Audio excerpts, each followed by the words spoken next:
Vegetable tomato upma ready చేసుకునే విధానం. బాండ్లీ పెట్టుకొని 1 గ్లాసు సుజీ రవ్వ అంటే బొంబాయి రవ్వ అంటాం కదా, 1 గ్లాసు వేసుకొని 5 నిమిషాలు స్టవ్ని లో ఫ్లేమ్లో పెట్టి మాత్రమే ఫ్రై చేయండి.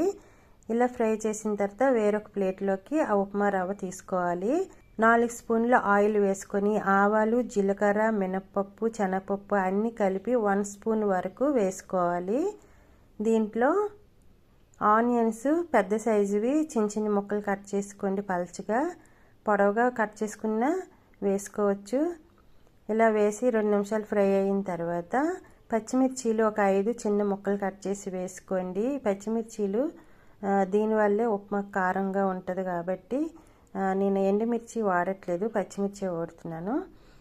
అలాగే అల్లం తరుగు 1 స్పూన్ వరకు వేసుకోండి. ఈ అల్లం తరుగు వల్ల ఉప్మా మంచి టేస్ట్, స్మెల్ అన్నీ బాగుంటాయి.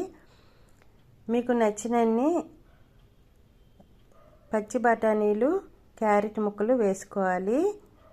జీడిపప్పు కూడా వేసుకొని కొంచెం కరివేపాకులు కూడా వేసి ఒక 5 నిమిషాలు లో ఫ్లేమ్లో కలిపి మూత పెట్టుకోండి. ఇలా మూత పెట్టుకోవడం వల్ల ముక్కలన్నీ కొంచెం మగ్గుతాయి అన్నమాట, కొంచెం మెత్తబడతాయి ఇలా చేయడం వల్ల. ఇప్పుడు మొత్తం కలుపుకొని దీంట్లో ఒక టమాటీ పెద్ద సైజువి చిన్న చిన్న ముక్కలు కట్ చేసి వేసుకోండి.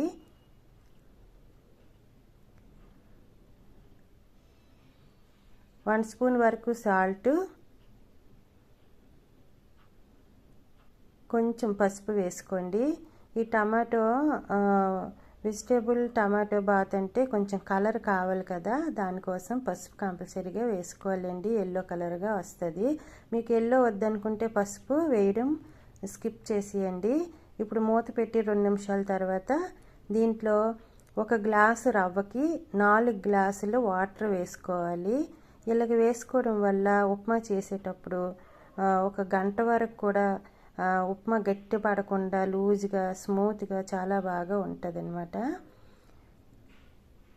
ఇప్పుడు దీంట్లోకి నెయ్యి 1 స్పూన్ వరకు వేసుకోండి. ఇప్పుడు నెయ్యి ఈ వాటర్లో వేయలేకపోతే ఉప్మా అంతా చేసేకైనా సరే పైన నెయ్యి వేసుకోవచ్చు. ఇలా నెయ్యి వేయడం వల్ల ఉప్మా మంచి టేస్ట్ వస్తుంది. ఇప్పుడు మూత పెట్టుకొని ఈ వాటర్ కొంచెం మరగాలి.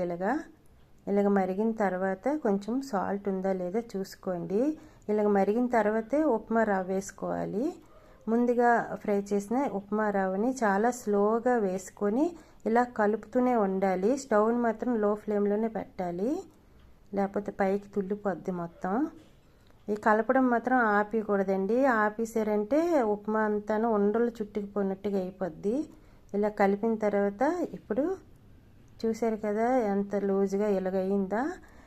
కొత్తిమీర వేసి మూత పెట్టి 2 నిమిషాల వరకు లో ఫ్లేమ్లో ఉంచి స్టవ్ ఆఫ్ చేసుకోవాలి. చూసారు కదా అలా వచ్చిందో, ఇలా స్మూత్గా చాలా బాగా వచ్చింది కదా. ఇప్పుడు ఉప్మా రెడీ అయిపోయినట్టేనండి.